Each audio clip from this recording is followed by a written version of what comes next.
নমস্কার, রায়বাড়ি রান্না চ্যানেলে সকলকে স্বাগত। আজকে আমি পুরনো দিনের একটা রান্না করছি। পুঁই ডাঁটা দিয়ে দেখুন একটা সবজি বানাবো পুঁই শাক দিয়ে। কেমন, এটা কিন্তু আমাদের আগে মা ঠাকুমারা খুবই বানাতেন, আমরা ছোটোবেলায় খুব খেতাম। কিন্তু এখন দেখবেন বাজারে গেলে আমরা পুঁই শাক দেখি, কিন্তু কি করে রান্না করব এত ভেবে কিন্তু আমরা কিনতে চাই না। আজকে দেখুন আমি ডাঁটার থেকে পাতাগুলো প্রথমে আলাদা করলাম, খুব ভালো করে কিন্তু আগে ধুয়ে নিয়েছি। পুরো ডাঁটা পাতা সব শুদ্ধ। পাতাটা আমি এভাবে কেটে নেব, আর ডাঁটাটা কিভাবে কাটবো দেখিয়ে দিই। এভাবে দেখুন পাতাগুলো বড় করে আমরা কেটে নিলাম। এবার ডাঁটাটা দেখিয়ে দিই একটু। ডাঁটাটাকে আমি প্রথমে একটুখানি ব্লাঞ্চ করে নেব, না হলে এগুলো খুব শক্ত হয়, রান্না করতে একটু দেরি হবে, আর কিছুই না। সেদ্ধ হতে চাইবে না, সবজি সেদ্ধ হয়ে যাবে কিন্তু ডাঁটা সেদ্ধ হবে না। দেখুন কেমন আমাদের একটা আঁশ বেরোচ্ছে, যেমন আমাদের সজনে ডাঁটায় বেরোয়। এরম করে একটা কাট লাগাবেন আর দেখবেন এভাবে আমাদের বেরিয়ে যাচ্ছে। এভাবে পুরো ডাঁটাটা আমি কেটে নিই। দেখুন পুঁই ডাঁটা পুঁই পাতা আমি এভাবে কেটে নিলাম, আগেই কিন্তু ধুয়ে নিয়েছি। এবারে চলুন আমরা ডাঁটাটাকে একটু নুন দিয়ে ব্লাঞ্চ করে নিই। দেখুন আগে থেকে আমি জল বসিয়ে রেখেছিলাম, ফুটছে। ডাঁটাটা দিয়ে দিচ্ছি আর অল্প নুন দিচ্ছি। খুব বেশি কিন্তু সিদ্ধ করব না, একটু নরম হতে দেব শুধু। ফুল ফ্লেমে ঢাকা দিয়ে ছেড়ে দিই। দেখুন ডাঁটাটা আমি এভাবে হালকা করে একটু বয়েল করে নিলাম। আর কি কি নিয়েছি সবজি আমি একটু দেখিয়ে দিই। আলু, কুমড়ো, গাজর, বেগুন, পটল, একটু মূলো আমার ছিল তাই দিয়েছি, স্কিপ করলে কোনো অসুবিধা নেই। বাড়িতে যা সবজি থাকবে দিতে পারবেন, শুধু একমাত্র ক্যাপসিকাম ছাড়া।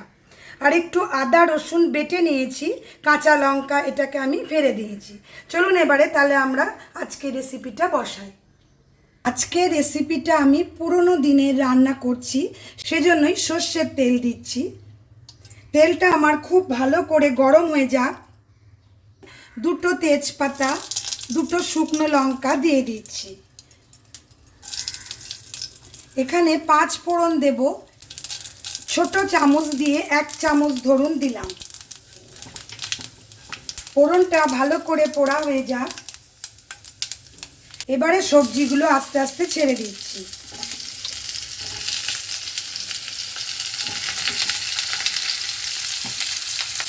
ডাঁটাটাও দিয়ে দিই,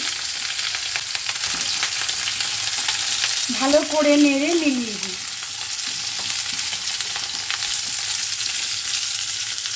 এবারে মশলাগুলো দিচ্ছি, শাকটা তারপরে দেবো। কেমন, এখানে দেখুন আমার জিরে গুঁড়ো আছে ছোট চামচ দিয়ে 1 চামচ। হলুদ দিচ্ছি ছোট চামচের হাফ চামচ ধরুন। লঙ্কা গুঁড়ো দিচ্ছি, এটা স্বাদ মতো দেবেন, কারণ কাঁচা লঙ্কা দিয়ে আমি ঝালটা করব। শুকনো লঙ্কার গুঁড়ো খুব কম দিলাম, যদিও আদা রসুন দেব, তবুও হিং দিচ্ছি, খুব টেস্টটাকে বাড়িয়ে দেবে আমাদের।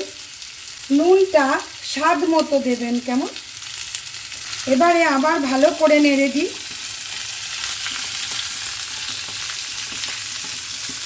কোনো ঝামেলা ছাড়া কিন্তু আজকে সবজিটা হবে, আর খেতে যে কতটা ভালো হবে যারা খেয়েছেন তারা তো জানেনই। এবারে আমি পাতাটা দিয়ে দিচ্ছি, খুব ভালো করে নেড়ে দিই। আর কিন্তু বিশেষ কিছু আমাদের এখন করার নেই, ঢাকা দিয়ে মিডিয়াম টু হাইতে ছেড়ে দেব, আর মাঝে মাঝে নাড়বো যতক্ষণ আমার এই কাঁচা সবজিগুলো সেদ্ধ না হচ্ছে। খুব সামান্য জল দিচ্ছি, খুব সামান্য। এবারে চাপা দিয়ে ছেড়ে দিচ্ছি। এবারে আমি একটু ঢাকাটা তুলি। টমেটো থাকলে কিন্তু অবশ্যই দেবেন মাঝখানে রান্নার। এটা আমার আধা আধি সেদ্ধ হয়েছে, এই সময়তে টমেটোটা দিলাম। আর আদা রসুন বেটে রেখেছিলাম, এটাকেও দিয়ে দিচ্ছি। এবারে আবার ভালো করে নেড়ে দিই। আদা রসুনটা রান্নার মাঝখানে আমাদের দিতে হবে, কারণ গন্ধটা খুব ভালো আসবে। এখানে একটা কথা বলি, যারা আমার পিওর ভেজিটেরিয়ান বন্ধু আছেন তারা রসুনটা স্কিপ করবেন শুধু। আর তো রেসিপি আমাদের একই থাকছে। একটু চিনি দিতে হবে, কেমন ছোট চামচের হাফ চামচ। এই রেসিপিটায় চিনি না দিলে ঠিক হবে না আমাদের স্বাদটা, এজন্যই টমেটোটাও দিলাম, একটু খাটতে হবে। এবারে আর কিছু করতে হবে না, ঢাকা দিয়ে দিই যতক্ষণ নরম একদম না হচ্ছে সবজিটা। ফ্লেমটা মিডিয়াম টু হাই। ঢাকাটা তুলে নিচ্ছি। একটু জলের ছিটা দিয়েছিলাম, দেখুন তরকারিটা কিন্তু আমাদের রেডি হয়ে গেছে। গরম মশলা দিয়ে দিচ্ছি। রেসিপিটা অবশ্যই ট্রাই করবেন। যদি ভালো লাগে please like, share, comment and subscribe my channel. Subscribe করে পাশে থাকা বেল আইকন অবশ্যই প্রেস করবেন নতুন নতুন রান্নার নোটিফিকেশানের জন্য। ডাঁটাটা আমরা আগে থেকেই একটু ভাপিয়ে নিয়েছিলাম, সেজন্যই সবজিটা আমাদের তাড়াতাড়ি হয়ে গেল। ফ্লেম হাই করে দিচ্ছি। এটা গরম ভাতের সাথে পরিবেশন করবেন বা রুটি পরোটা যার সাথেই খুশি। যে কাঁচা লঙ্কাটা রেখেছিলাম ফেরে এটা দিয়ে দিলাম। ওপর থেকে আমি শুধু একটু ঘি দিয়ে দেব, হাফ চামচ ঘি আমি দিয়ে দিলাম। এবারে ভালো করে নেড়ে দিচ্ছি।